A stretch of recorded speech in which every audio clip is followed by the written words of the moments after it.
Voici un petit exercice dans lequel je vais lire l'énoncé. On donne 3 plans quelconques.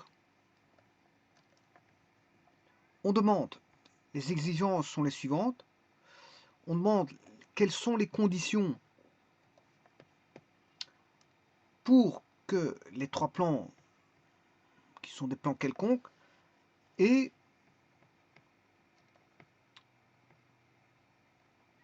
petit a, un point commun, petit b, une droite en commun, petit c, soit confondu ou n'ait aucun point commun. Alors je dirais que pour ce genre d'exercice, ne fouillez pas d'emblée. D'emblée, ne fouillez pas, je vous le dis tout de suite, parce que c'est quelque chose qui met à plat la compréhension sur les, on va dire sur les plans et sur les systèmes d'équations. Alors, je vais montrer tout ça. Je vais montrer tout ça. Mais avant toute chose, il faut savoir que c'est un point fondamental. Si vous esquivez, ben vous allez perdre énormément voilà, de sujets de compréhension vis-à-vis des plans. Parce que là, on touche à quelque chose où on a une compréhension très importante des plans. Compréhension très importante des plans. Alors, tout d'abord, qu'est-ce qu'on donne? On donne 3 plans, et ces plans-là sont quelconques. Donc, ils ne sont pas perpendiculaires à un autre plan ou parallèles à un plan, ils n'ont pas une position relative. C'est 3 plans quelconques, on peut imaginer tout ce qu'on veut. Et la demande, c'est qu'il faut rechercher les conditions pour que ces 3 plans donnés aient tout d'abord un point commun. Ça, c'est le point A. Le point 1, c'est quelles sont les conditions pour que les 3 plans forment un point commun. La deuxième condition, quelles sont les conditions pour que les trois mêmes plans aient une droite en commun. Et finalement, quelles sont les conditions pour que ces 3 plans quelconques soient confondus, voire n'aient aucun point commun. Avant toute chose, avant de répondre aux exigences, aux demandes, et de voir, d'étudier les conditions pour que les 3 points remplissent ces conditions, hein, avant de répondre aux exigences de remplissage des conditions des 3 plans, qui sont demandés ici, les exigences sont demandées ici. Avant d'entamer ça, posons-nous la question. On va se poser la question, on a 3 plans. Quels sont les types d'intersections qu'on peut avoir? Il y a 2 cas de figure. Soit nous avons les 3 plans.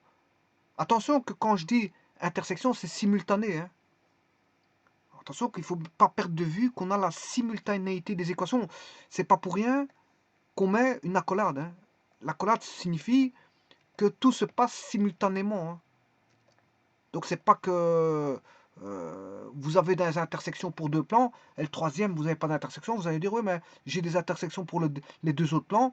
Le troisième, j'en ai pas, mais j'ai quand même des intersections. Donc vous allez vous dire, oui, mais j'ai une intersection quand même. Non, non, non. Il faut l'intersection pour les 3 plans. Quand on parle d'intersection, c'est l'intersection des 3 plans. C'est quelque chose de simultané. Tout doit se faire pour le premier plan, le second plan et le troisième plan. Alors, le premier plan, je vais l'appeler alpha 1. Le second plan, je vais l'appeler alpha 2. Et le troisième plan, je vais l'appeler alpha 3. Donc, il y a cette simultanéité donnée par une accolade. Donc, n'allez pas croire que si 2 plans ont une intersection et que le troisième n'en a pas, n'allez pas dire que il a une intersection. Non, parce que c'est une simultanéité de 3 plans. C'est les 3 plans qui doivent être qui doivent avoir une intersection. Donc là, c'est clair et net. Il faut déjà savoir avoir cette chose-là, cette donne en possession. Parce que certains vont croire que parce que les 2 premiers plans ou le premier plan et le troisième plan ont une intersection, que fatalement il y a une intersection. Non, tous les plans doivent intersecter, comme on dit, doivent intersecter. Donc, s'il y en a 2 qui intersectent et le troisième n'intersecte pas, il n'y a pas d'intersection.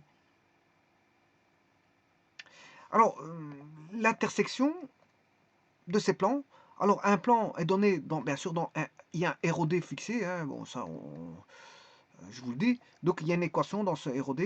Ben, on aura M1X plus N1Y plus P1Z plus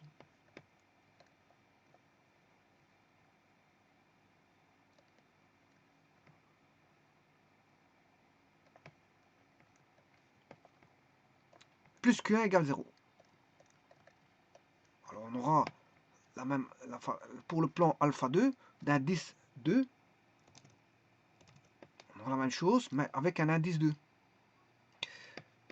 On va se retrouver non plus avec 1, 1, 1 et 1, mais un indice 2, 2, 2, 2. Et on va se retrouver pour la troisième avec un indice 3. Alors, l'écriture indicée est très judicieuse parce que ça permet de mettre dans des matrices. Et c'est ce que je vais faire. Donc, le fait d'avoir trois plans, alpha 1, alpha 2, alpha 3, mais introduit, bon, pour alpha 1, on sait bien qu'un plan, c'est une équation f, il faut que je sache l'écrire, est une équation f de x, y, z égale 0. C'est une équation, si vous voulez, linéaire du premier degré en x, premier degré en y, premier degré en z, à trois variables. C'est une équation à trois variables du premier degré. Donc c'est une équation linéaire, parce que tout est du premier degré.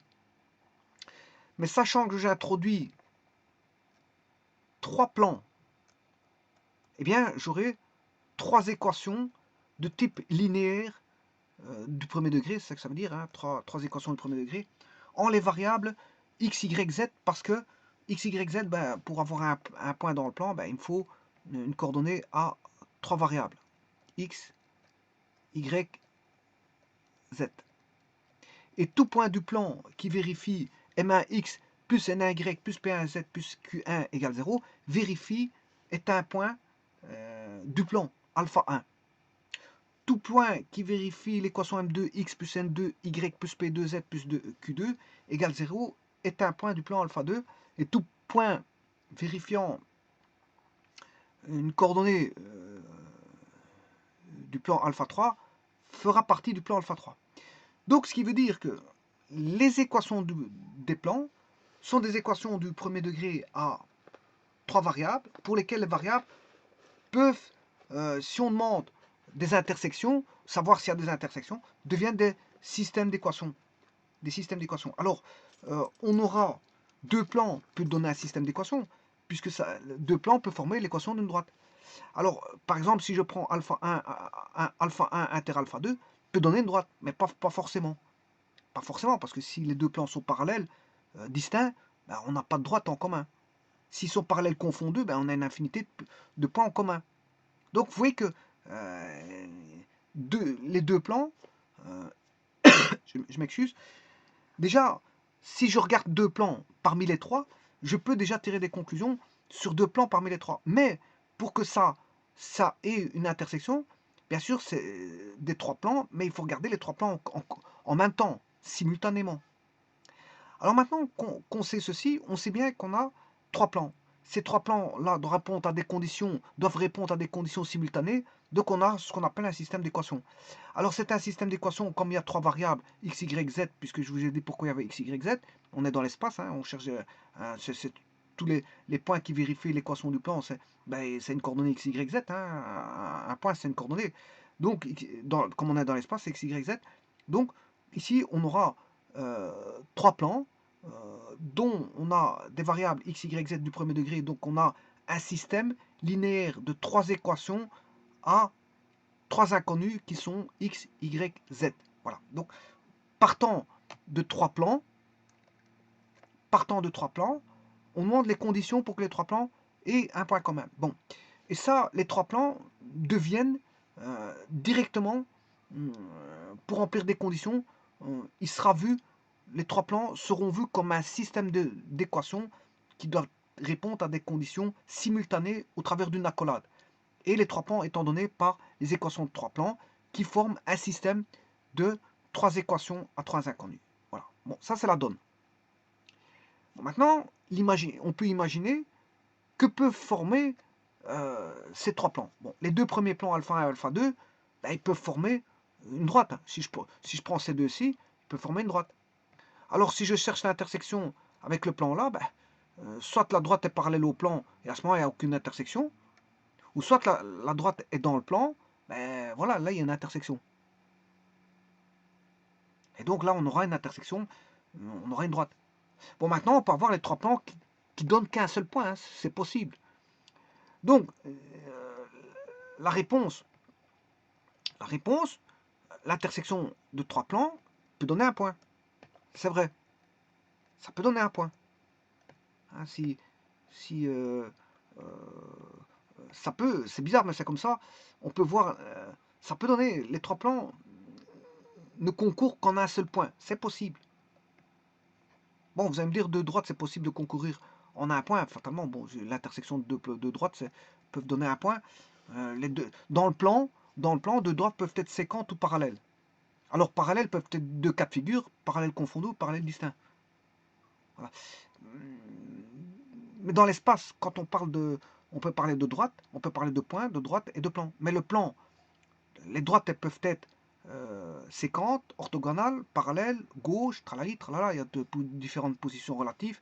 La position gauche ne se retrouve pas dans le plan. Des droites-gauche dans l'espace, ben, il n'y a pas de droite-gauche dans le plan.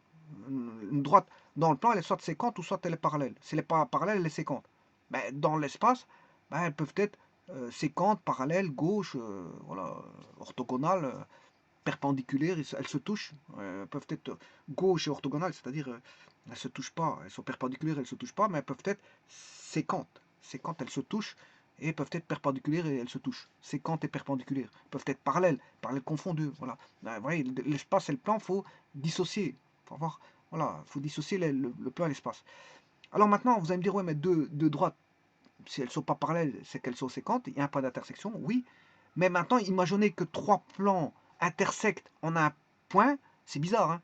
Vous avez deux plans, on va donner une droite, voilà, et le troisième plan va venir faire une intersection, va donner un point. Oui, ça veut dire que la droite va venir faire un point de percée sur le troisième plan. On peut dire ça comme ça. Donc, c'est possible. Donc, qu'est-ce qu'on peut avoir? Effectivement, donc, ceci peut être tout bonnement un point. Le système d'équation là peut être tout bonnement un point. Alors, quelles sont les conditions pour qu'on ait un point? Le problème, il est là. Quelles sont les conditions pour avoir un point? Bon, alors ça, c'est une chose. Donc, c'est ce qu'il demande. Il demande quelles sont les conditions pour que les trois plans, les trois plans aient un point commun. Donc, ça veut dire que l'intersection des trois plans est un point. Donne simultanément un point. On pourrait imaginer que les deux premiers plans donnent une droite, et voilà, et que cette droite-là, bon, vient faire le point de percée sur un troisième plan. Et là, le point de percée sur le troisième plan est le point commun aux trois plans. C'est un point commun aux trois plans. Il appartient à la droite formée par les deux premiers plans, mais il fait partie du troisième plan parce qu'il est point de percée de la droite provenant des deux autres plans sur le troisième plan. Donc, effectivement, on peut avoir un point commun. Donc, l'intersection de trois plans peut être un point. Bon, maintenant, ça c'est une chose. On peut avoir l'intersection de trois plans qui peut être une droite. Ça peut être une droite. Donc, ceci peut être non plus un point, mais peut être une droite. Alors, on peut imaginer ça comment? Ben, j'ai un premier plan, un second plan. Ben, déjà, les deux plans là, voilà, forment une droite.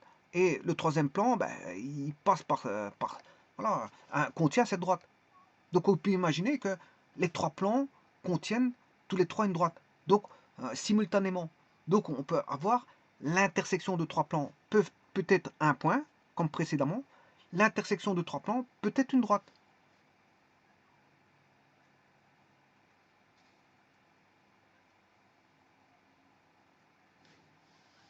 Donc l'intersection peut être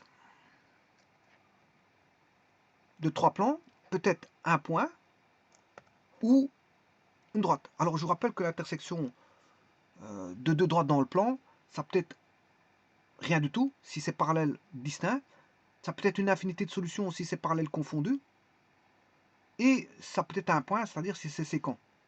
Donc un point, une infinité de solutions qui est une droite, ou pas de solution du tout. Le système n'a pas de solution, c'est parallèle distinct. Parallèle distinct, c'est n'y a pas de solution. Bon, ben ici, dans l'espace, 3 plans peuvent donner un point, une droite, mais peut donner aussi soit confondu, ou n'est pas de point commun. Voilà, là on a un cas de figure d'avoir les 3 plans sont confondus et les 3 plans sont distincts. Voilà, parallèle distinct. Par avoir parallèle confondu, parallèle distinct. Aucun point commun. Voilà, on peut ne pas avoir de point commun. On peut ne pas avoir de point commun. Alors justement, donc confondu, c'est que tous les plans sont confondus. Hein. Ouais, ça veut dire que tous les plans reviennent, les 3 plans reviennent à un seul plan. C'est comme si on avait un seul plan, alors qu'on a 3 plans. C'est parallèle confondu. On a 3 plans qui forment un plan. Ça veut dire que les équations des plans sont proportionnelles entre eux. C'est que ça veut dire. Hein. Si vous marquez 2x plus 3y égale 4, parallèle confondu, le premier plan, ça serait 2x plus 3y égale 4. Le second plan, ben, ce serait 4x par exemple, plus 6y égale 8. Tout est proportionnel, donc c'est le même plan. Là, j'ai déjà. Alors le troisième plan, ce serait pareil, il serait proportionnel aux deux autres. Il serait proportionnel aux deux autres. Et là, on a bien la confusion de 3 plans qui donne qu'un seul plan, parce que c'est le même plan. Si vous dessinez 2x plus 3y égale 4, vous dessinez 4x plus 6y égale 8, c'est le même plan. Hein. C'est deux plans dénommés différemment. Enfin, on a deux plans donnés avec des équations différentes, dénommés différemment, mais c'est le même plan quelque part, parce qu'ils sont confondus. Ils sont confondus sur un même plan. Bon, donc ça peut donner l'intersection de 3 plans, ça peut intersecter, donner un point commun ou rien du tout. Vous voyez que la dernière condition, c'est aucun point commun. Donc soit vous avez un point commun, soit vous n'avez pas de point commun. Il y a deux cas de figure là. Ou soit ça peut donner une droite en commun, ou soit vous allez avoir la confusion de plans. Les plans se confondent entre eux. Alors quelles sont les conditions de ça?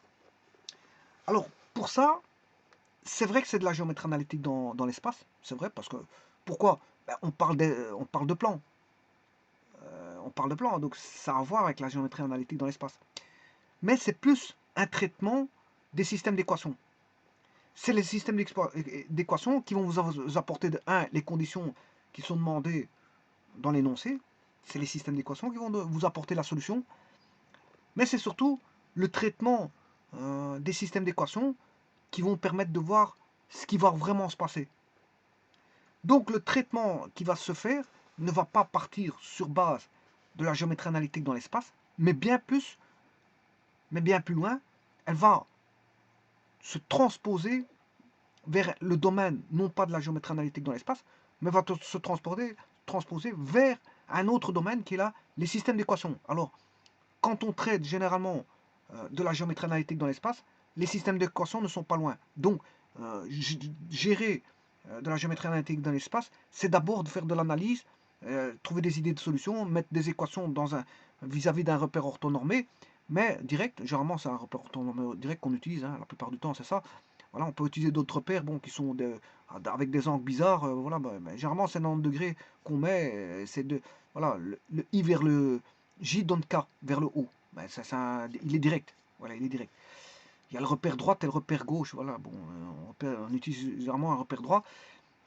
Et bon, les équations sont données dans un repère orthonormé direct en général, c'est ce qu'on utilise. Et puis on fait une transposition vers les systèmes d'équations. Et donc il faut être capable de pouvoir résoudre les systèmes d'équations et de comprendre les systèmes d'équations et de pouvoir les aborder en toute confiance sans, je veux dire, sans trop d'hésitation. Alors bien comprendre les systèmes d'équations, c'est entrevoir correctement avoir une bonne visibilité sur la géométrie analytique dans l'espace. Bon. Et ça va être le cas ici. Bien comprendre les intersections de plans, c'est comprendre les systèmes d'équations. Et c'est pour ça que les conditions-là sont demandées. Alors c'est pour ça que je vais faire une transposition vers un autre domaine qui est les systèmes d'équations. Donc je ne vais pas répondre à ce problème-là de manière géométrie analytique, parce que les équations je les ai, mais c'est de discuter sur le système d'équations. Alors je vais partir sur ce système d'équations. Quand on résout un système d'équations, bon, donc je vous ai dit ici, ça peut être l'intersection un point ou aucun point, une droite, ou ça peut être une confusion de plans qui donne qu'un seul plan. Alors, on va discuter de ça. Tout va se ramener à une discussion de ce système. Alors, bien sûr, je viens de lâcher le mot, c'est un système. Alors, quand on a un système, ben, on a un système d'équations. Je peux vous dire ici, on a un système de 3 équations m égale 3 équations, n égale 3 inconnus. Les inconnus sont en les variables x, y, z. Ou les indéterminés x, y, z, les variables x, y, z, enfin, voilà. Mais quand vous avez ça, bien sûr, vous aurez compris que là, on enlève le 0 et le terme indépendant, on le fait passer dans le membre de droite. Donc ce qui devient, vous aurez compris, l'opposé. J'aurai moins Q1. J'aurai moins Q2. C'est comme ça qu'on résout les systèmes d'équations. Hein. Il faut toujours ramener le terme indépendant à gauche. Enfin, toujours non, mais pour la discussion ici, je suis obligé de le ramener. Généralement, en général, on ramène le terme indépendant. On n'est pas obligé de le faire, mais c'est une habitude. On sait traiter le système d'équations sans le faire passer par la droite. De toute façon, c'est un jeu de faire passer par la droite jusqu'au moment où on a l'inconnu à gauche et les données à droite. Bon, c'est un jeu de faire passer voilà, ce qu'on connaît à droite et ce qu'on ne connaît pas à gauche. Bon, ben ici, pour traiter la meilleure des façons possibles, le système d'équations, de 3 équations à 3 inconnus, ben, je fais passer le terme indépendant à droite. Pourquoi? Eh bien, tout simplement, pour faciliter la tâche. C'est-à-dire que ici, je mets des indices pour les 3 plans. En mettant des indices, je vais créer un système matriciel.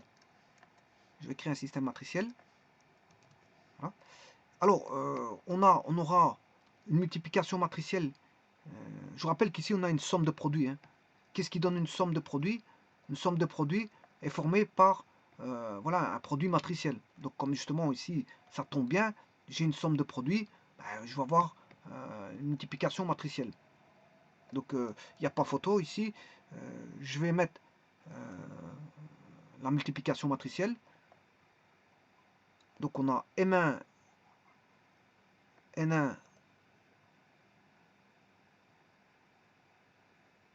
P1.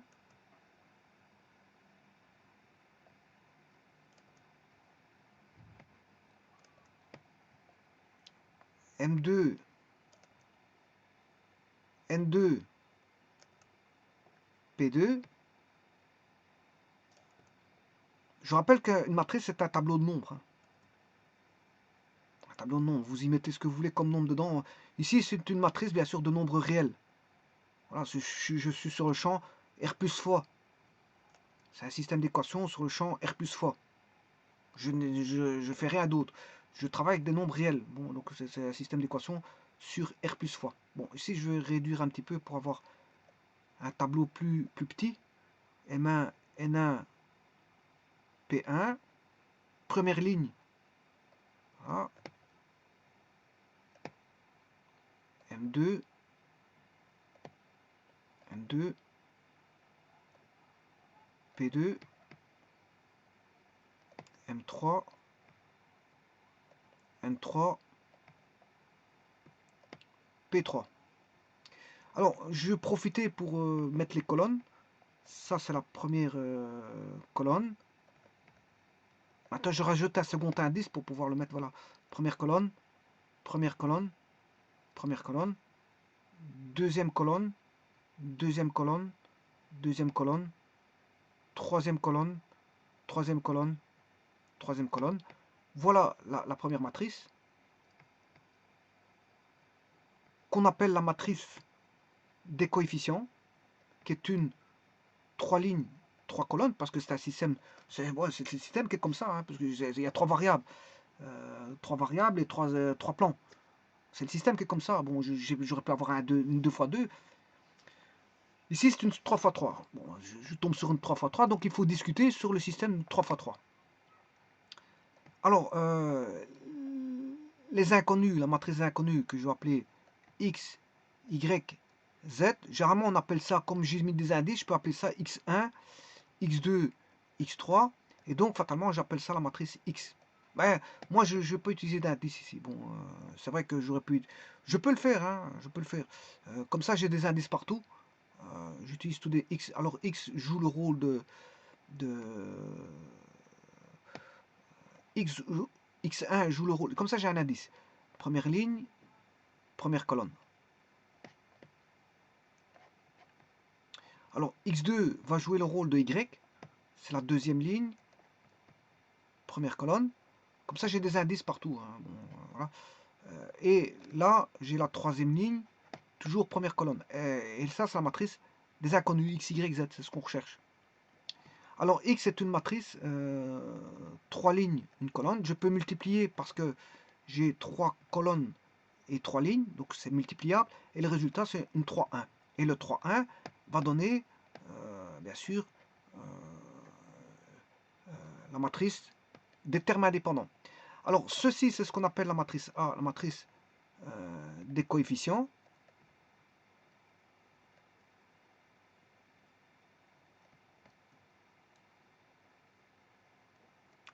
Ça, c'est la matrice des coefficients. Et là, j'ai la matrice. Bon, ça va donner une 3,1, hein, comme je vous ai dit, parce qu'on a 3 lignes ici, une colonne, donc ça donne une 3,1. Et la multiplication est possible parce que j'ai 3 et 3. J'ai 3 ici pour le A en colonne et 3 en ligne. Donc c'est multipliable. Parce que si vous n'avez pas les mêmes valeurs ici, la multiplication matricielle n'est pas possible. Ça, vous le savez, j'ai vu tout ça auparavant. Bon, donc ce qui veut dire que il faut discuter de ce système.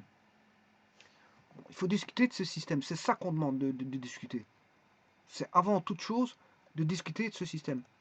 Alors, un tel système, c'est ce qu'on appelle un système d'équation complet. Alors pourquoi? Parce qu'il contient... bon, complet, ça ne veut pas dire que Q1 peut valoir 0. Il n'y a pas de problème. Mais ils ne peuvent peut-être pas être simultanément nuls, Q1, Q2, Q3. Mais ils peuvent contenir 0. Hein. Ça veut dire que Q1 peut valoir 0, Q2 non, et Q3 peut valoir 0. Il y en a deux, au moins deux peuvent être nuls. Pas 3, parce que si vous avez 3, vous avez un système homogène associé. Alors, le système complet, c'est tel que vous le voyez ici. Au moins un des Q est différent de 0, bien sûr. Hein. Alors à ce moment-là, vous aurez A x égale B. Voilà. A x égale B. Et ça c'est ce qu'on appelle un système complet. Alors si maintenant j'étudie AX en annulant tout, j'ai le système homogène associé. Alors le système homogène associé, il est très utile dans les plans, justement, quand vous allez remettre tout à l'origine. Quand vous retapez le plan à l'origine, vous avez ce qu'on appelle des plans directeurs. Hein. Un plan directeur, et c'est très, très important, parce que là, au niveau pour gérer le parallélisme d'une droite avec un plan, on ramène tout à l'origine pour, voilà, le vecteur directeur de la, de la droite, le vecteur directeur de la droite devient une coordonnée du plan et vérifie l'équation du plan directeur. Donc c'est très intéressant. Et en plus de ça, on peut trouver voilà, les solutions du système homogène associé, on peut trouver la direction liée à l'origine. Et donc, une fois qu'on a la direction liée à l'origine, ben, on a la direction tout court, point. Voilà, la direction, qu'elle soit à l'origine ou pas, une fois qu'on la trouve à l'origine, ben, elle est valable pour tout point, hein, la direction. Voilà. Donc, c'est très important de rechercher les solutions euh, homogènes associées. C'est très bien. Ça nous donne, voilà, on résout les systèmes, ça permet de trouver des directions dans le plan.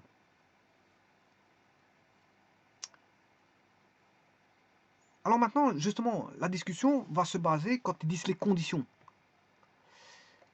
Les conditions, elles sont liées tout simplement au rang. Alors, là, vous avez une matrice combien en fait? Là, quelque part, attention que je peux étudier le rang de A ou la matrice complète. Alors, le rang de B, c'est... Je vais mettre le rang de B.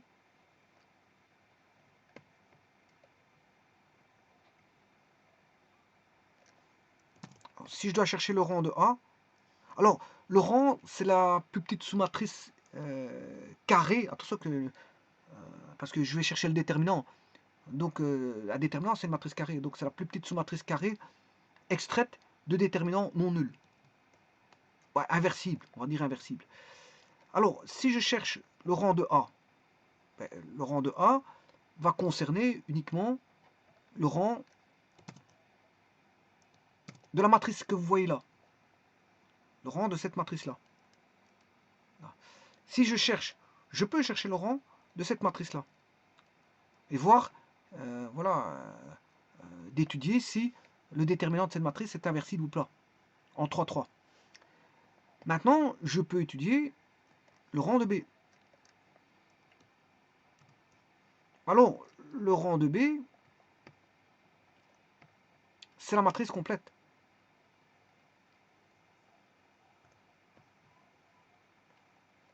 C'est la matrice complète. Donc, le rang de B, ce sera ceci. C'est le rang de la matrice suivante.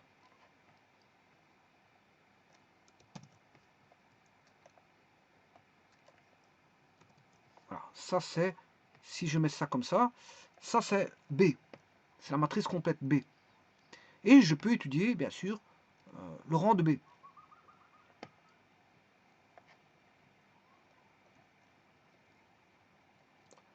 Alors maintenant, les conditions que vous avez là, tout est relié par rapport au rang de A et de B. Voilà, les conditions pour que, voilà, pour avoir les conditions données ici des trois plans, tout va être réuni par rapport au rang de A et de B. Alors, on a un système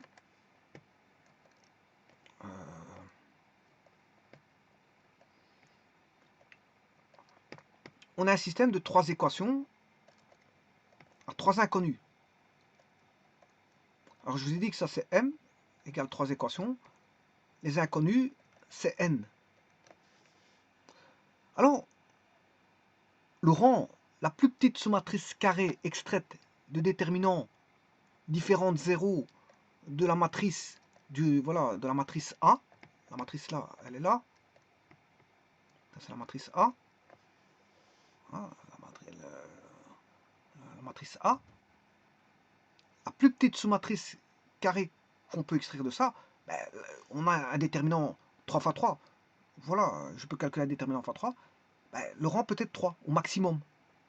Mais s'il n'est pas 3, ben, le rang sera 2. Mais s'il n'est pas 2, c'est que le rang vaut 1. Donc on a 3 cas de figure dans le rang de A. Soit le rang de A. Alors si j'avais un système de deux équations à deux inconnues, ben, vous aurez compris que le rang maximum, ce sera 2. Hein. Voilà, puis en dessous de 2, c'est 1. Donc, vous n'avez pas le choix. Donc, soit on a une déterminante 3, 3 ici. Voilà, donc le rang de A peut valoir soit 3, c'est possible.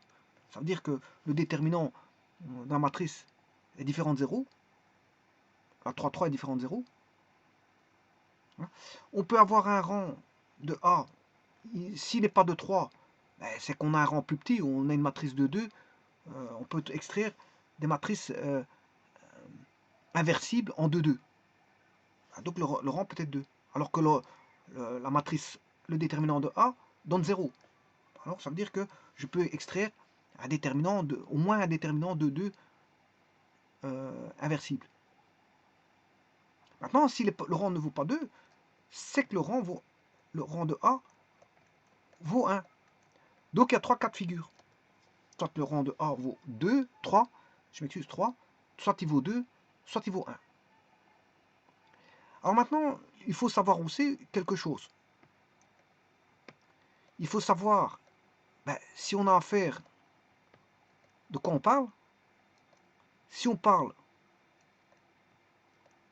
du système complet ou si on parle du système homogène associé.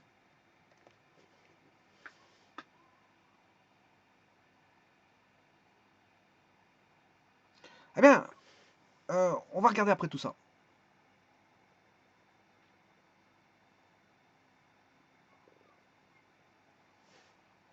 On va regarder après tout ça.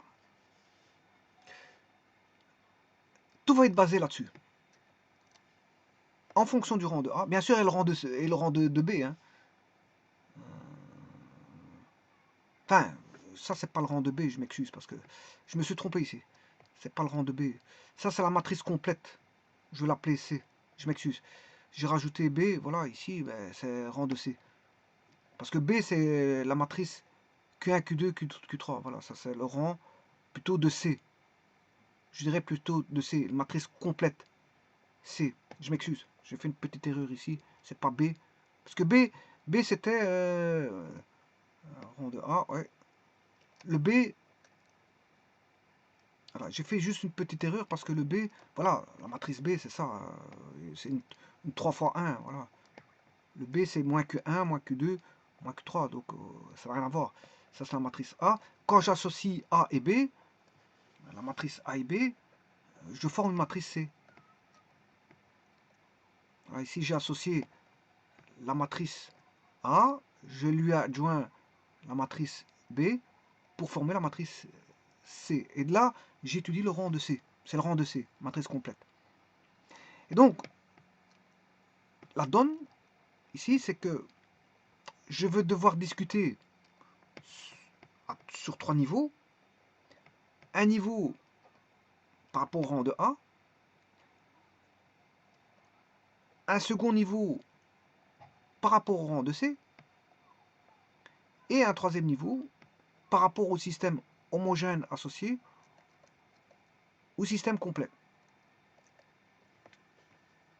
Bon, alors, on va établir un petit cheminement. Si je vais regarder le rang de A, je vous ai dit, le rang il vaut soit 3, 2, 1. Alors, soit le rang de A égale à 3, soit il vaut 2, soit il vaut 1.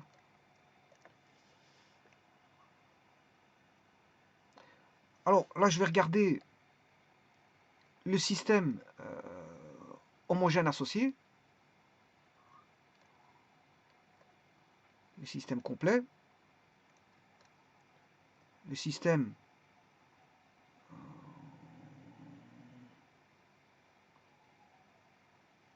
homogène associé, le système complet, le système homogène associé, le système complet. Alors là, c'est là qu'on va voir les choses apparaître. Bon, si le rang de A vaut 3, qu'est-ce que ça signifie? Ça veut dire que on a un système de Cramer. On a m égale 3, n égale 3. On a un système de 3 équations à 3 inconnues avec le déterminant de A qui est inversible, puisque le déterminant de A, ici, le rang vaut 3. Ça veut dire que la plus petite sous-matrice carrée de déterminants différents de 0 est une matrice 3-3. Donc si la 3-3 est différente de 0, c'est que la 3-3 est inversible. Si elle est inversible, si j'ai un système de Cramer à x égale b, je peux trouver, je fais a-1 fois a, x égale a-1 c'est inversible, hein, donc il n'y a pas de problème. A moins 1b, donc ceci, ça donne la matrice identité. A fois x égale A moins 1b, donc x égale A moins 1b. Et donc, ayant l'inverse A moins 1 ayant b, je multiplie A moins 1 par b, et je trouve x. C'est très simple. Donc, là, on a une solution. Bon, vous allez me dire, si on a un système homogène associé, 0, 0, 0, 0, là, on passe par l'origine. On passe par l'origine. On a, bien sûr, pour le système homogène associé, bon, pour éviter d'avoir la solution triviale, bon, il y a une condition, voilà, pour avoir une solution autre que la solution triviale. Bien sûr, il faut que on ait une condition sur les systèmes d'équations. Bon, mais de toute façon, ici, l'intersection des trois plans, l'intersection de alpha 1 inter alpha 2 inter alpha 3 égale un point. Voilà, et donc ça c'est la condition pour qu'on ait un point commun. Voilà, la condition, parce qu'on aura une solution hein, qui est unique. On a une solution unique. Puisqu'on a un système de Cramer, la solution elle est unique, donc c'est un point. On aura une valeur x, y, z qui fait référence à un point. Donc là, on a un point. Là, vous voyez la simultanéité ici de l'écriture. Hein.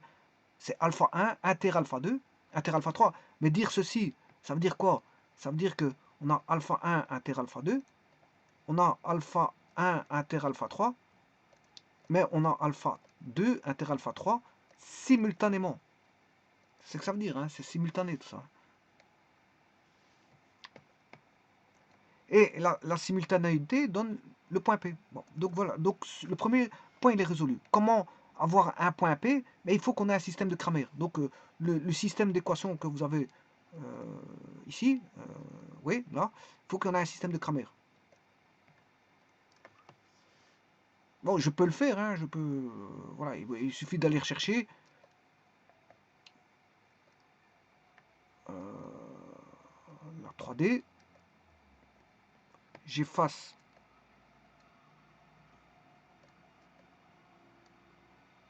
la 2D.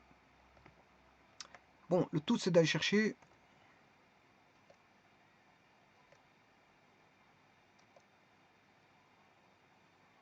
un plan.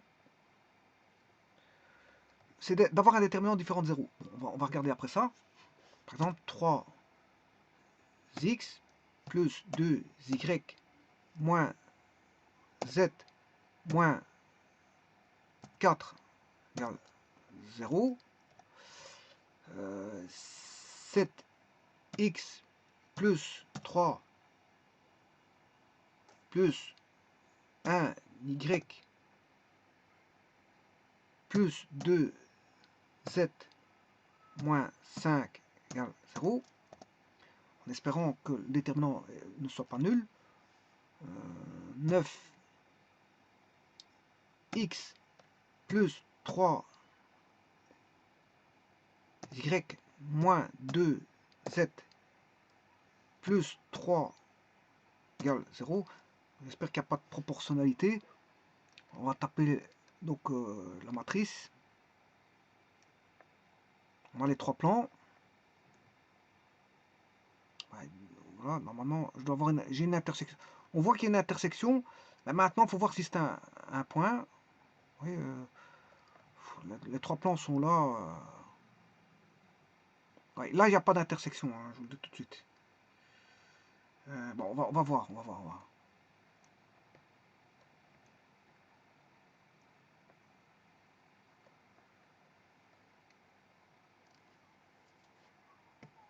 Je vais faire l'intersection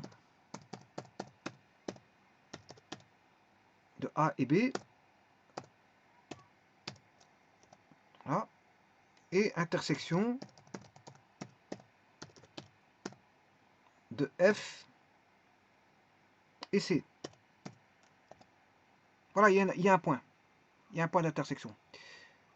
6,5, je ne sais pas où ce qu'il est, ce point d'intersection. Bon, on va aller chercher. il y a un point d'intersection. Alors, où il est ce point? Ah, c'est le point A. Donc il faut que je fasse un zoom. Voilà, l'intersection des trois points, des trois plans, je m'excuse, se fait au point A. L'intersection des trois plans se fait au point A. Alors pourquoi? C'est parce qu'on a un système de Cramer, tout simplement. On a un système de Cramer. Si je regarde bien, 3, 2, moins 2. On va mettre, enfin, je sais plus c'était combien. 3, 2, moins 1. Ensuite, 7, sa matrice des coefficients. 7, 1, 2. 1, 2.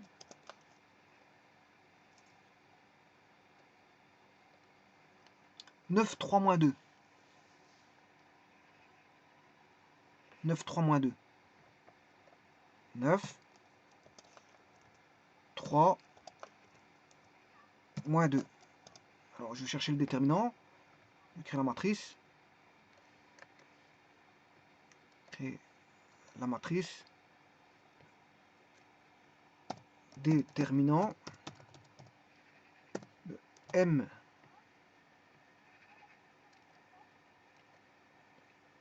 à 10, 1. Voilà. 28, c'est différent de 0. Donc, c'est un système de Cramer. Et donc, je peux chercher, la matrice est inversible. Hein. Je peux aller chercher l'inverse.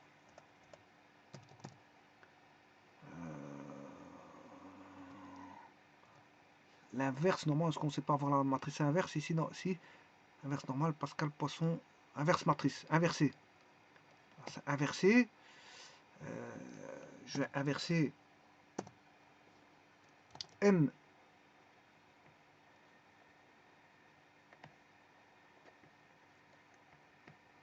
indice 1. Voilà. Et maintenant, je vais chercher la matrice B qui est moins 4, enfin 4, 5, moins 3. Vous voyez que je dois prendre 4, 5, moins 3. Je dois prendre 4, 5, moins 3. 4. Je vais prendre les opposés parce que je fais passer dans le membre de droite pour avoir AX égale B. Et donc, je vais faire A-1 fois B. A-1, je viens de trouver l'inverse. Ça fait 4, 5 et moins 3. 4, 5, moins 3. Je crée la matrice.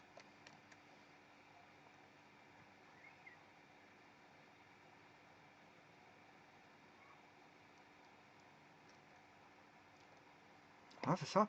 Et maintenant, je fais tout bonnement M2 fois M3. Enfin, M2 fois M3. Voilà. Et ça, c'est les points. Moins 1, 5, moins 1,5, 6, 5, 4, 5. Voilà, qui est le point d'intersection. Hein. Voilà. Voilà. Donc ça, la condition pour avoir un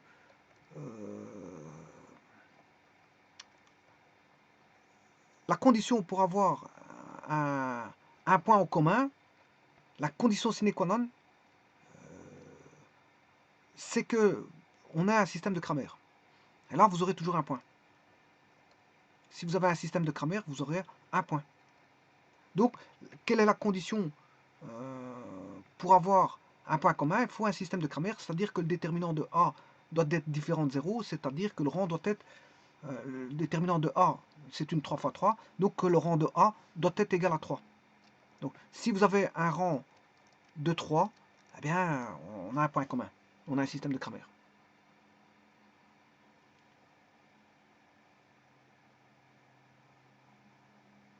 Donc, déterminant de A différent de 0. Donc, rang de 3. Déterminant de A différent de 0, c'est un rang de A égale 3. Alors maintenant,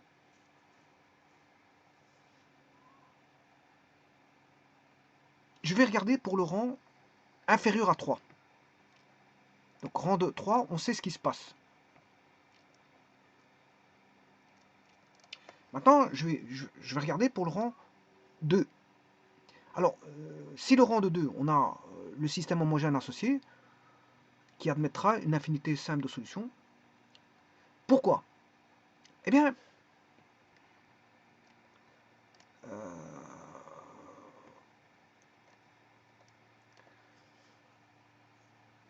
le rang de A vaut 2. Le rang de A vaut 2. Le système homogène associé,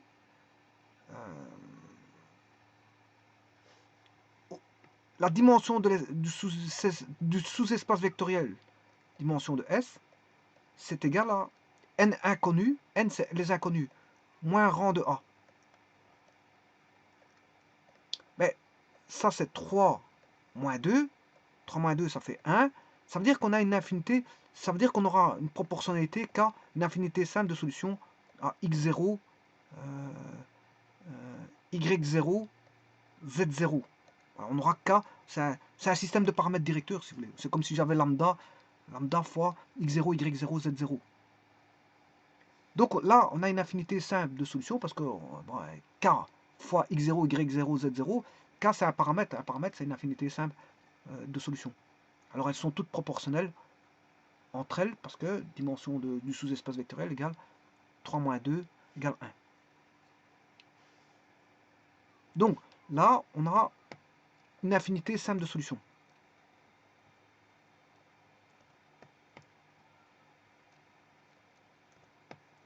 Système homogène associé, le rang vaut 2, on a une infinité simple de solutions. Maintenant, si je regarde le système complet, tout dépendra du rang de C. Bon, le système homogène associé, j'ai pas besoin de la matrice complète. Hein. Je traite la matrice A est égale à 0, 0, 0. Voilà, c'est la matrice A fois X égale la matrice nulle. Alors c'est quand j'ai un système complet que je dois traiter le rang de C, le rang du système, de la matrice complète. Parce que dans un système homogène associé, j'ai pas ceci. Hein. Ça, c'est la matrice complète. Il n'y a pas de Q1, c'est juste un M1 X plus N1Y plus P1 Z égale 0. Voilà, c'est M2X plus N2Y plus P2Z égale 0. M3X plus N3Y plus P3Z et M3X plus N3Y plus P3Z égale 0. Donc j'ai la matrice A fois X égale la matrice nulle.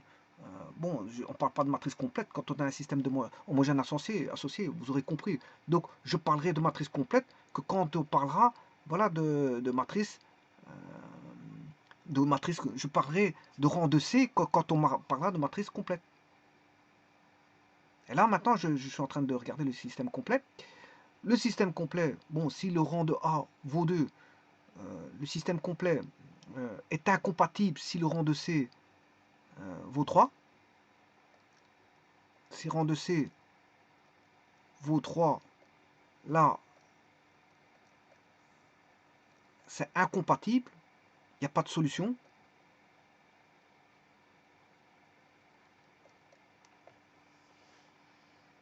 Hein. De toute façon, voilà, rang de 2.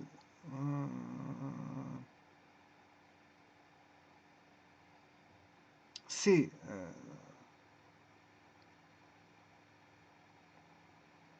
incompatible, c'est pas possible. Rang de C vaut 3 et rang de A vaut 2. Bon, c'est pas possible. Par contre, ce sera compatible si le rang de C vaut 2. Si le rang de C vaut 2.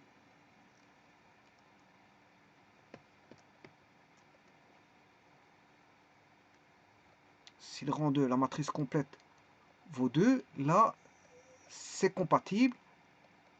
Là, c'est possible. Et là, on a une infinité simple de solutions.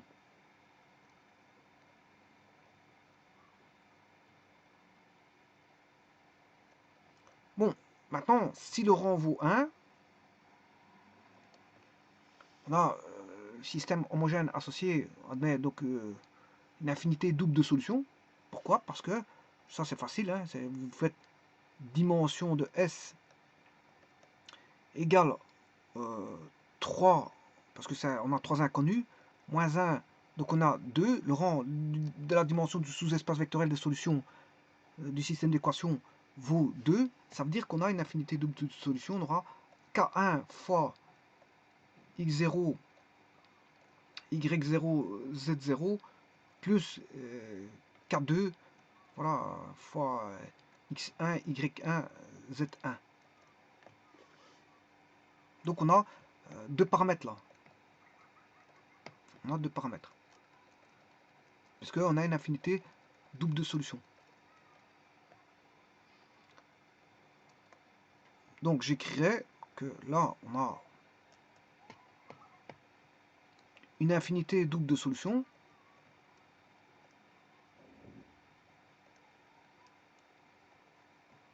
Et maintenant, pour traiter, si le rang de A vaut 1, si je traite le système complet, là, à ce moment-là, si le rang de C vaut, s'il est plus supérieur, hein, le rang de C vaut 3,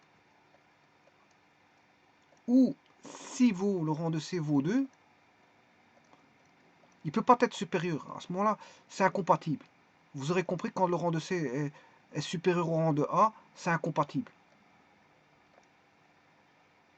D'ailleurs, une façon de voir si c'est compatible ou pas, vous regardez vous étudiez le rang de C, vous calculez le rang de C, et vous regardez le rang de A. Et là, à partir de là, vous pouvez voir si le système est compatible ou pas. Hein, pour voir si le système est compatible ou incompatible. Vous étudiez le rang de C, vous étudiez le rang de A. Si maintenant le rang de C est supérieur au rang de A, c'est incompatible, c'est pas possible. Donc le système ne sera incompatible, on ne pourra pas résoudre le système. Maintenant, si le rang de C vaut 1, là on a une infinité double de solutions. Si le rang de C égale à 1, on a une infinité double de solutions.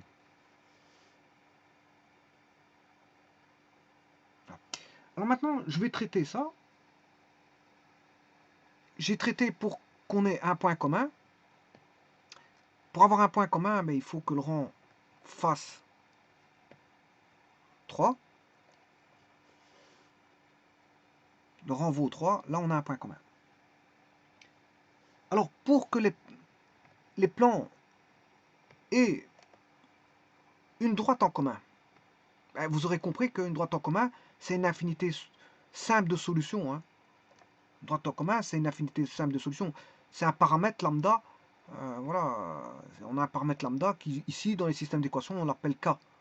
K, x0, y0, z0. Mais dans les droites, c'est x0, y0, z0.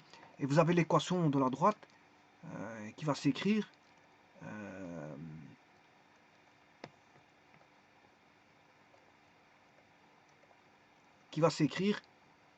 x, y, z.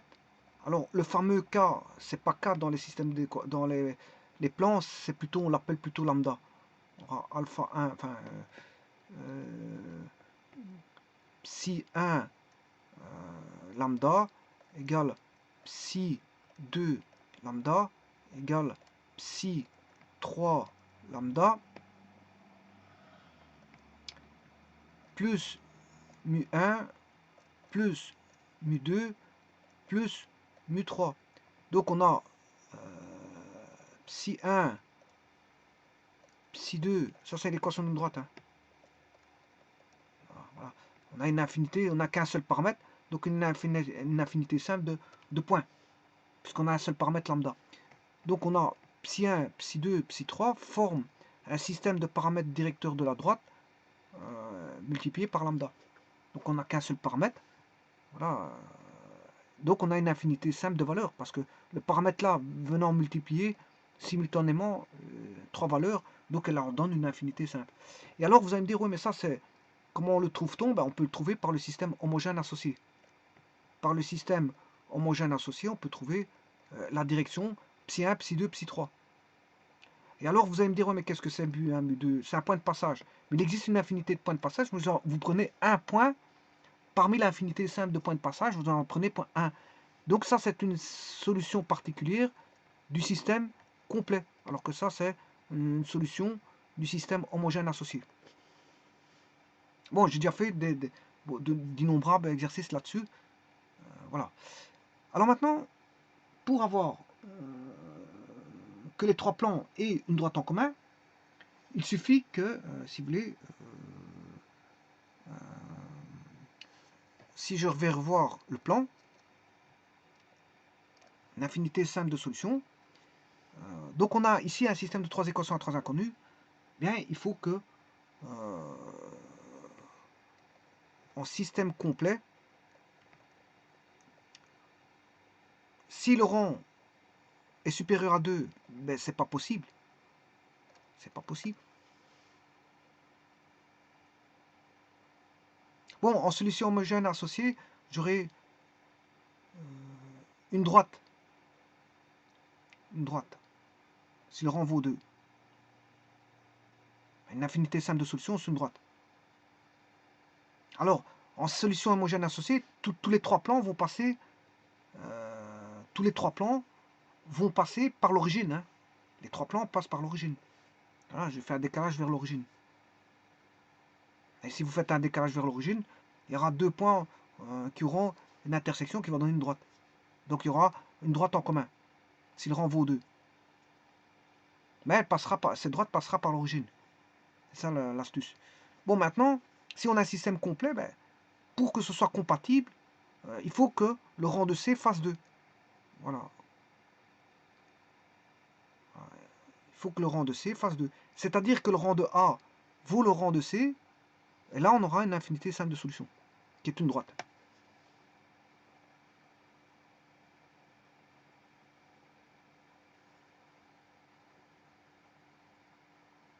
Alors je peux donner un cas de figure pour avoir une droite. Alors je vais tout effacer ceci parce que je n'ai plus besoin. Donc ça c'était pour un point. Maintenant je vais faire pour une droite en commun.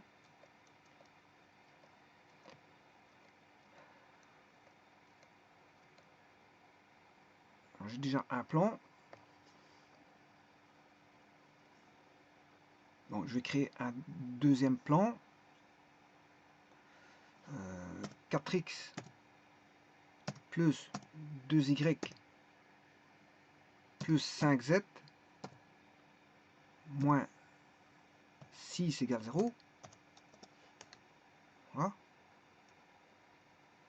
Alors, le rang, ici, ils ne sont pas parallèles. S'ils sont parallèles, ils sont pas parallèles, c'est qu'il n'y a pas de proportionnalité. Il n'y a pas de proportionnalité entre le A et B, entre plan alpha et bêta. Alors, maintenant, je dois m'arranger pour avoir... Le rang doit faire 2.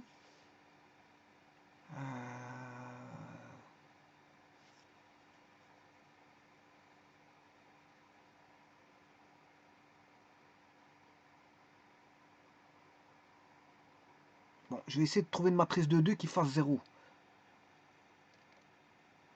Alors, si je mets 5, je vais mettre 5x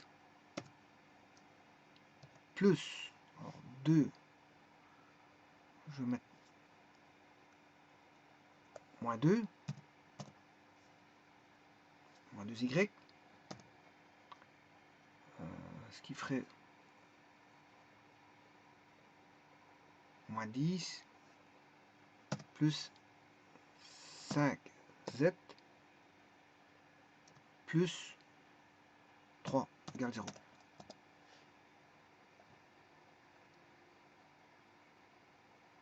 Voilà. Alors, je vais faire l'intersection.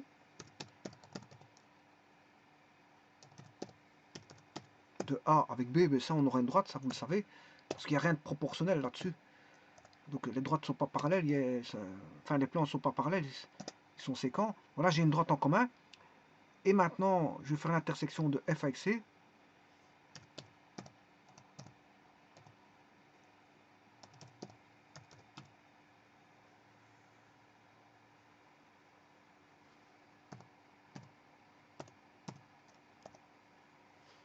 Ah, ça donne un point. Sympa.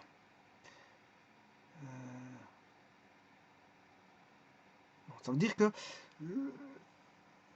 pour avoir une droite en commun, il faut que cette droite appartienne au plan. Donc la droite, on va voir, cette droite que je viens de faire, elle doit appartenir au plan. Ben, on va prendre 3 points et je vais former un plan. Bon, je vais retirer ce plan là. Là, j'ai une équation. Et je vais prendre 3 points. Alors, pour ça,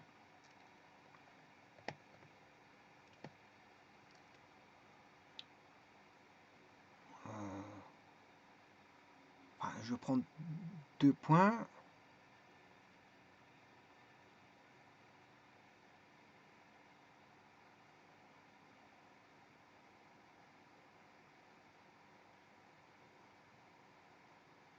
Bon, là, le problème, c'est que j'aurai 3 points alignés.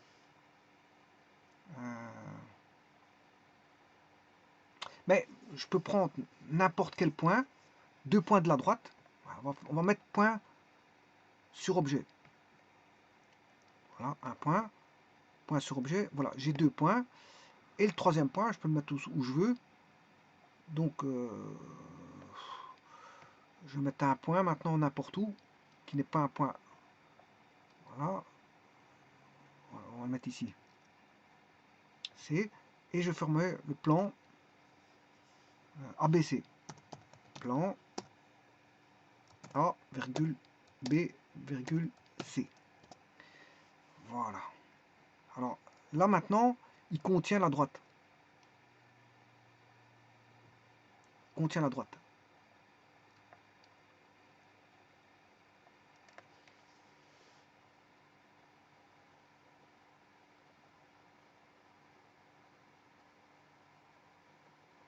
Mais si je devais calculer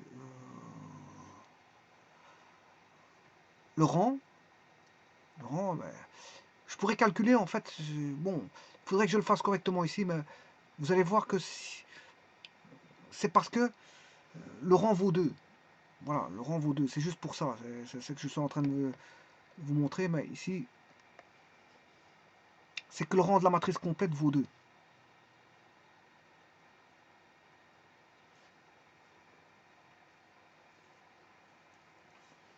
Alors,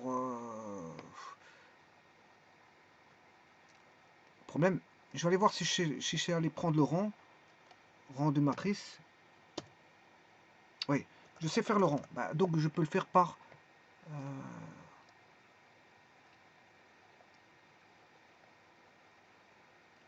les matrices.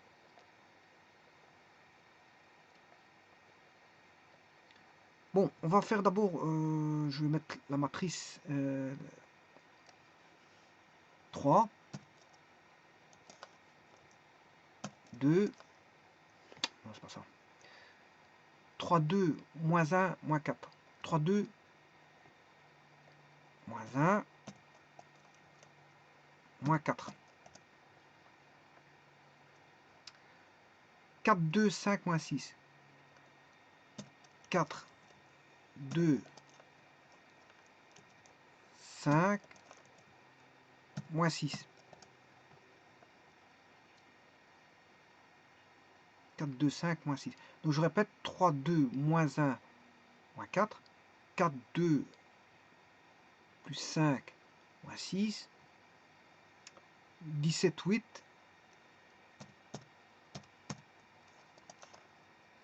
moins 0,38, 110, 42, 35, 98. Alors je vais créer la matrice des coefficients.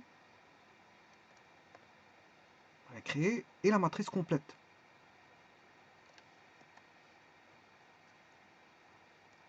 Voilà. Alors maintenant, je vais chercher le rang de M indice 1. Ouais, je suis complètement gouré. C'est rang avec un G. Ah, le rang vaut 3 ici. Ouais, bon, j'ai pris un mauvais exemple. Hein. Le rang il vaut 3. Le rang vaut 3.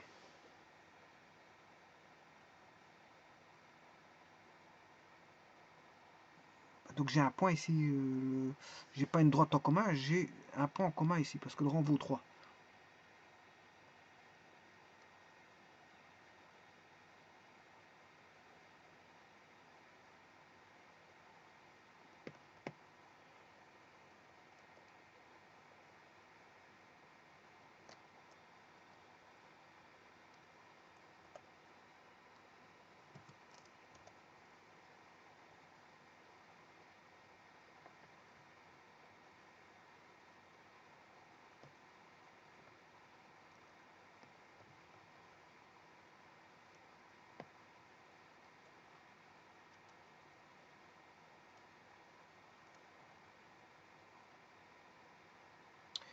C'est un mauvais exemple que j'ai pris.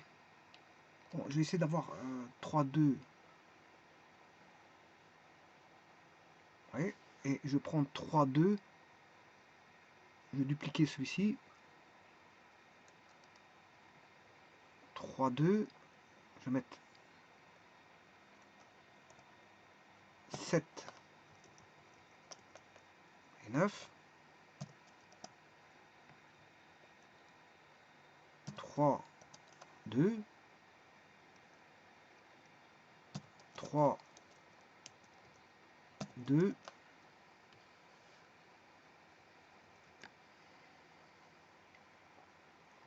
7 moins 9. Voilà, ici le rang il vaut 2. Voilà. Alors ça c'est la matrice M1. Je fais le rang de la matrice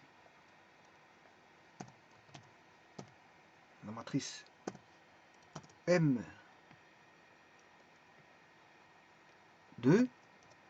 Ah, M2 il vaut 3.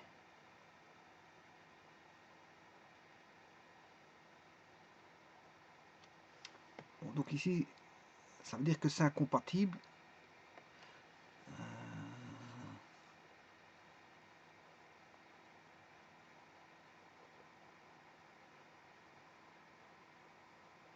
Donc ici c'est incompatible. Hein.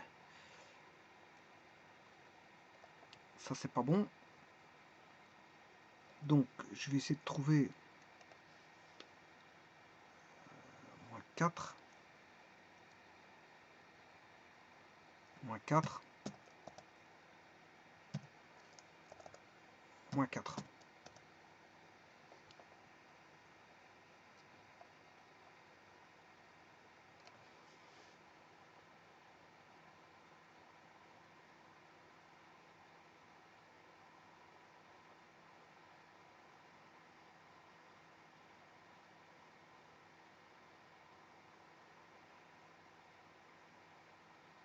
Bon, ici je n'ai pas de... Voilà, j'arrive pas à faire une matrice M2, il faudrait que j'y pense un petit peu plus. Mais pour éviter de perdre du temps, bon, là, le rang... Enfin bref. Le rang...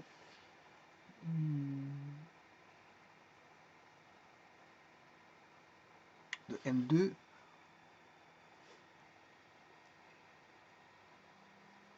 M2 c'est la matrice complète.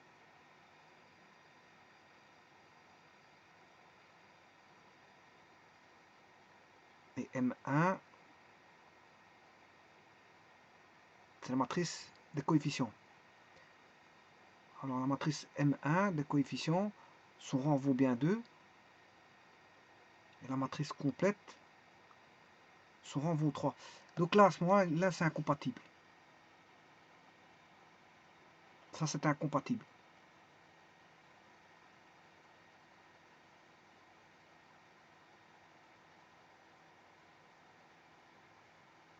Oui, c'est parce qu'en fait, j'ai oublié de mettre moins 4 ici. Voilà, là le rang vaut 2, voilà. Là, ça y est, c'est trouvé. Le rang, il vaut 2 pour tous les deux. Donc maintenant, je peux aller voir les solutions. Vous allez avoir une droite. Alors, je vais retirer tout ce qui était fait auparavant. Intersection AB, on est d'accord. Point A, on s'en fout de A. Je vais effacer ça. Point B, je l'enlève. Point C, je l'enlève. Et maintenant, je vais faire l'intersection de F avec la droite qui est, enfin, avec le plan qui est 3, 2, 7, moins 4. 3, 2, 7, moins 4. 3, 2, 7, moins 4 égale 0. Voilà. Je ne sais pas qu'est-ce que c'est que la droite orange là-bas. Encore une droite.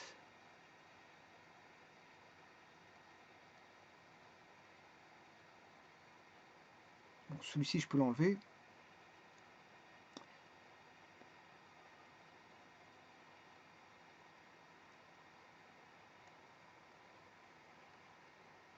Voilà, maintenant, je peux faire l'intersection. Oui, ça, c'est l'intersection, voilà, entre A et B, la droite orange.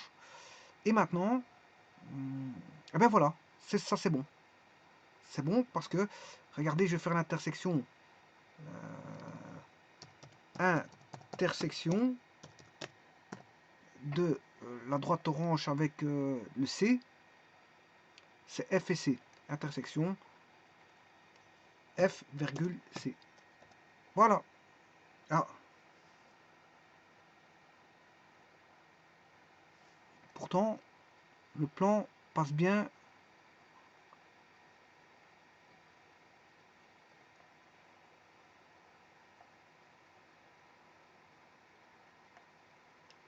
L'intersection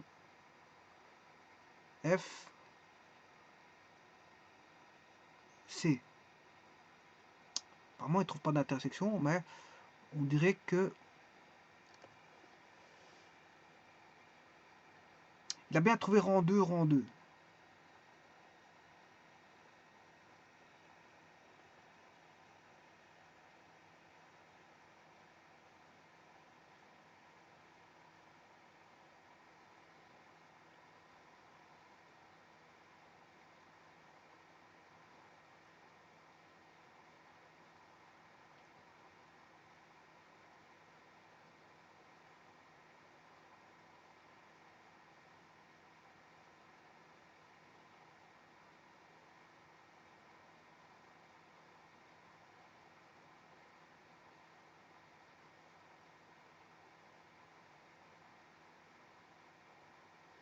Bon, je vais encore peut-être changer un petit truc.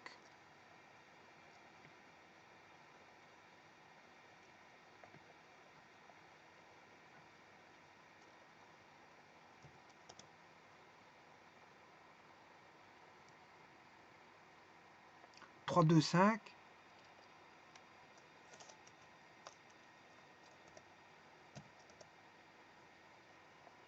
Je sais pas pourquoi il me donne pas. 3, 2, 5, moins 4. Je sais pas pourquoi il me donne pas d'intersection.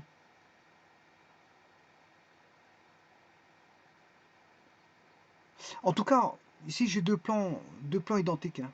3, 2, 5, moins 4. 3, 3, 2, 5. Ah ouais, je crois que j'ai trouvé pourquoi. C'est parce que j'ai oublié de changer ici. 3, 2, 5, moins 4. Voilà, je crois que c'est ça.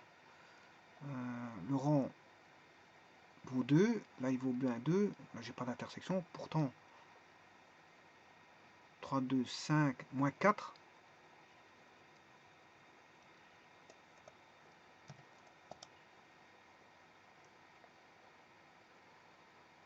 3, 2, 5, moins 4, c'est bizarre ça.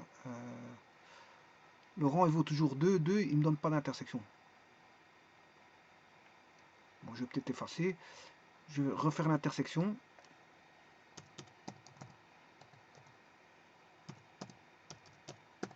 F, virgule C. Ah, il ne me donne pas d'intersection. Alors que j'ai deux plans identiques.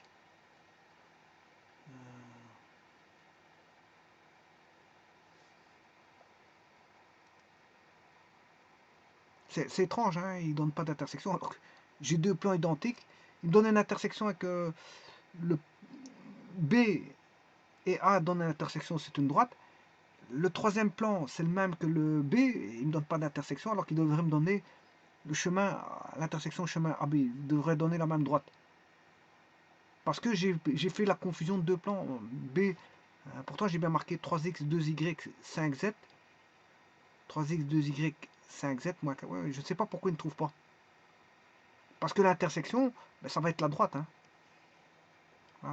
Voilà, donc là, le rang, il vaut bien 2. Le rang, il vaut bien 2 pour la matrice des coefficients, la matrice complète. Mais en d'autres termes, bon, c'est parce que je ne sais pas pourquoi il ne sait pas le faire, mais il y a deux plans qui sont en confusion, qui sont confondus l'un avec l'autre, et ils donnent une intersection avec l'autre.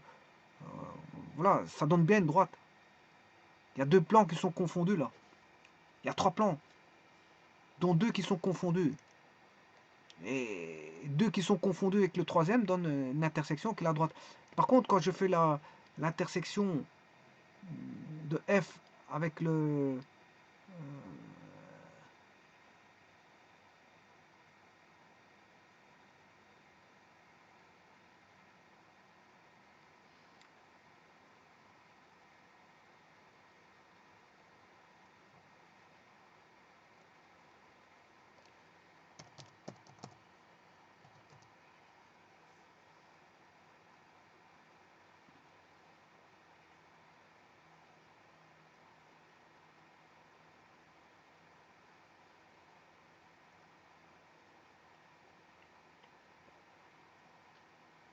Bon, on ne sait mettre que deux objets.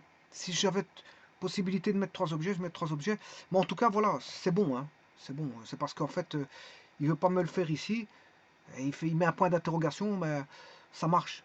En fait, il faut, pour que le rang soit égal à 2, ben, c'est deux plans qui sont, on va dire, confondus. Et l'intersection avec un troisième plan. Et là, ça va me donner une droite. Donc là, le rang vaut bien 2 pour la matrice des coefficients. Et rang vaut bien 2 pour la matrice complète.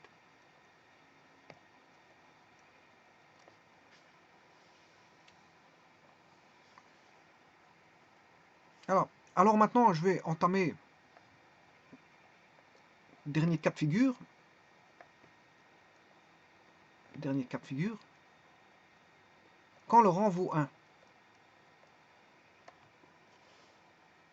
Alors, quand le rang vaut 1, on a une infinité double de solutions si le système est homogène associé, c'est-à-dire passant par l'origine. Et, bien sûr, si le rang de A vaut 1, si on a un système complet, si le rang de C vaut 3 ou 2, c'est supérieur à 1, donc ça c'est incompatible. Une fois que c'est supérieur, c'est incompatible.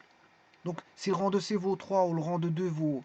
Enfin, le rang de C vaut 3 ou le rang de C vaut 2, donc supérieur au rang de A qui est 1, là c'est incompatible, c'est impossible. Par contre, si le rang de C vaut 1, là c'est possible. Si le système complet a un rang de C égal à 1, on a une infinité double de solutions. Et là, ça veut dire quoi une infinité double de solutions? C'est que les trois plans sont confondus. Les trois plans sont confondus. Donc on a une infinité double de solutions qui donne un plan. C'est les points d'un plan. Les trois plans sont confondus.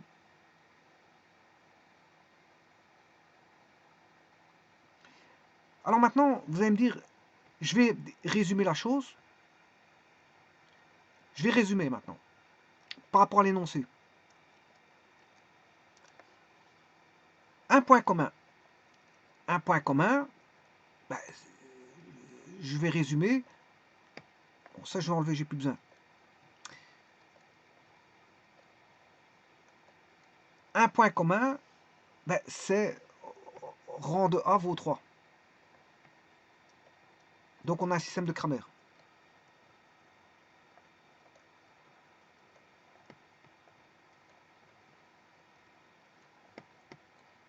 Un point commun, rang doit valoir 3.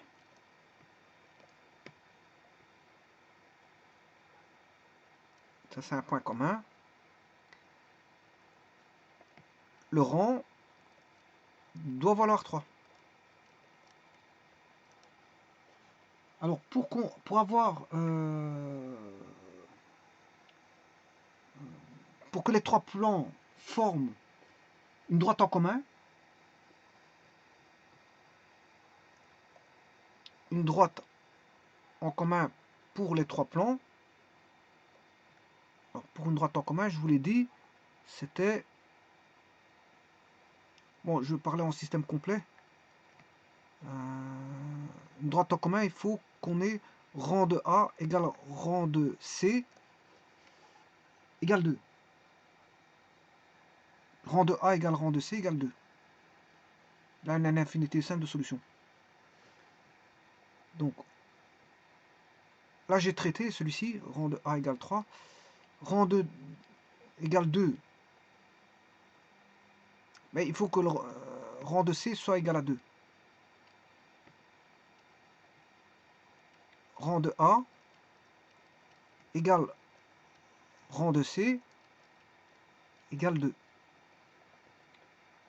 Ça, c'est pour une droite en commun.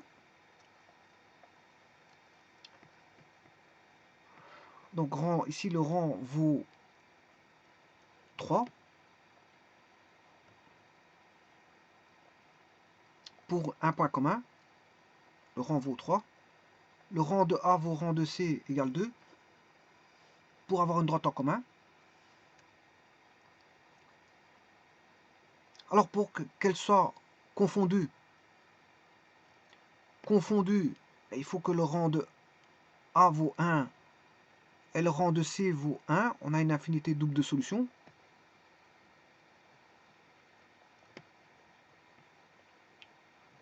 Les plans confondus, l'infinité double de solutions, rang de A égale rang de C égale 1.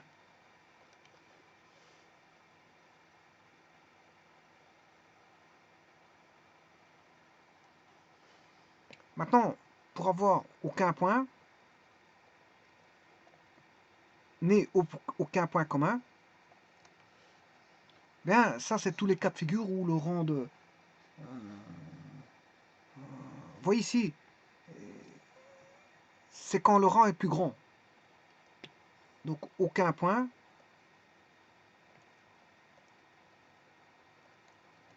Aucun point commun. Ça veut dire que c'est quand le rang de A, le rang de C, est supérieur au rang de A. Quand le rang de C est supérieur au rang de A, c'est incompatible.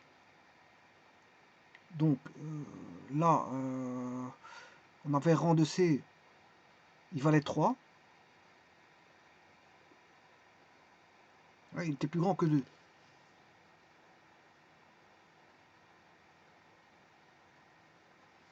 Là, pour l'autre, s'il vaut 3 ou 2, ben, il est différent de 1. Là, c'est incompatible. Donc, incompatible, c'est quand le rang est supérieur au rang de A. Rang de C supérieur au rang de A. Donc, supérieur, ça veut dire quoi? Quand vous regardez bien, c'est quand le rang de A est différent du rang de C. Si je regarde en comparaison avec ce qui est dit là. Sauf pour le premier. Sauf pour le premier, bien sûr. Parce que le premier, c'est le rang de A. Ouais, ici, le rang de A. Le rang de C vaut 3. Hein.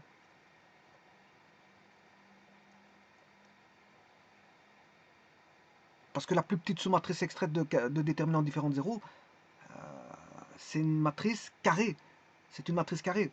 Or, on a une matrice 4, 3 lignes, 4 colonnes pour la matrice complète.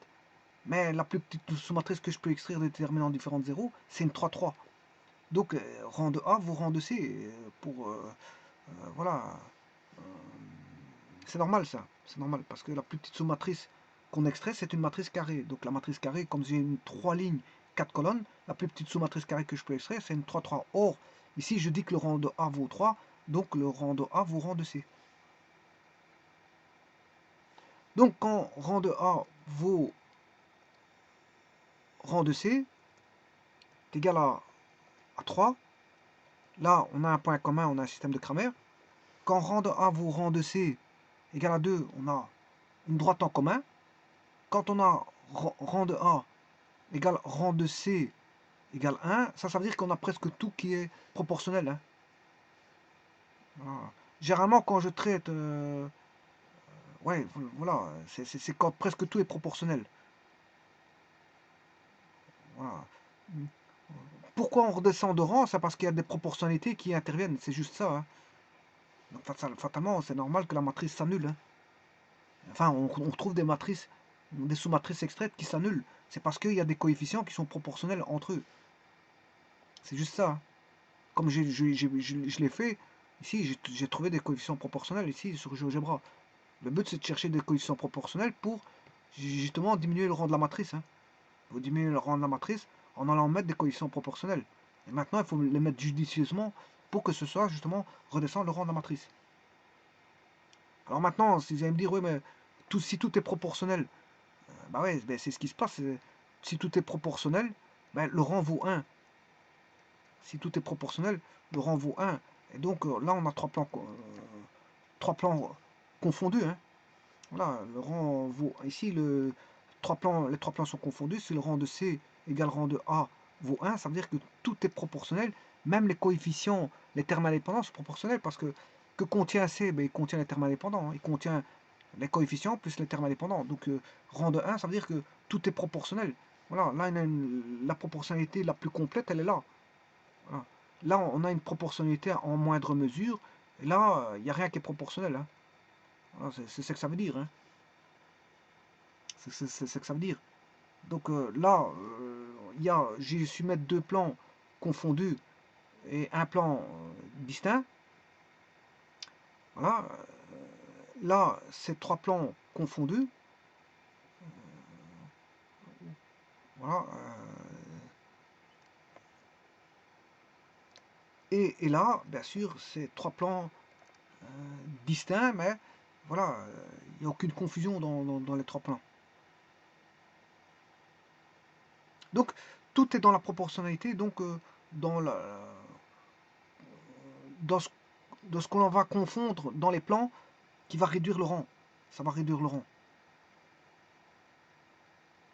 Et alors, bien sûr, aucun point commun, ben, ça veut dire que le rang de C est plus grand, et ça c'est incompatible. Hein. Aucun point commun, ça veut dire que c'est incompatible. Hein. Le rang de C ne saurait pas être plus grand que le rang de A.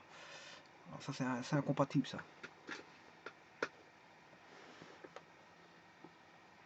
Et donc, pour voir si un système est incompatible, il faut étudier le rang. Vous étudiez le rang par rapport le rang de A par rapport au rang de C. Si vous remarquez que le rang de C est plus grand que le rang de A, ben, le système est incompatible. Il n'y a pas besoin d'aller plus loin pour le résoudre. Hein. Donc c'est un test. On peut faire un test de compatibilité pour voir si le système est résolvable ou pas. Ou résoluble, je ne sais pas comment on dit. Hein. Résolvable ou résoluble. Voilà. Donc un plan peut avoir trois plans peut avoir un point commun, ou pas de point commun du tout, ou soit une droite en commun, ou soit avoir trois plans qui soient confondus, mais ça reste un plan. Hein. Voilà. Donc on peut avoir quelque part, on peut avoir soit un point, l'intersection de trois plans peut donner un point, une droite en commun, ou un plan qui est la confusion de plusieurs plans. Donc on peut avoir soit un plan, une droite, ou la confusion de plusieurs plans, ou dernier cas de figure, rien du tout. C'est-à-dire il n'y a pas d'intersection. Les trois plans n'intersectent pas, et donc là on a un ensemble vide. Maintenant, on semble vite. Donc, il y a 3 cas de figure. Soit l'intersection est un point, l'intersection de 3 plans, c'est ce que je disais au départ, l'intersection de 2 droites. Ben, ça peut être quoi dans le plan? 2 droites dans le plan, ça peut donner soit un point, soit les 2 droites sont parallèles distincts, il n'y a pas d'intersection, soit les 2 droites sont parallèles confondues, et ça donne une droite d'intersection. On a une infinité simple de solutions. Mais pour 3 plans dans l'espace, là, on a différents cas de figure. On va avoir un point commun, une droite commun, un plan commun qui est un plan qui reprend les 3 plans qui sont confondus, les 3 plans qui sont confondus donnent un plan, ou, si vous voulez, aucune intersection qui n'est ni un point, ni une droite, ni un plan, mais rien du tout. Rien du tout, il n'y a pas d'intersection. Je vous remercie.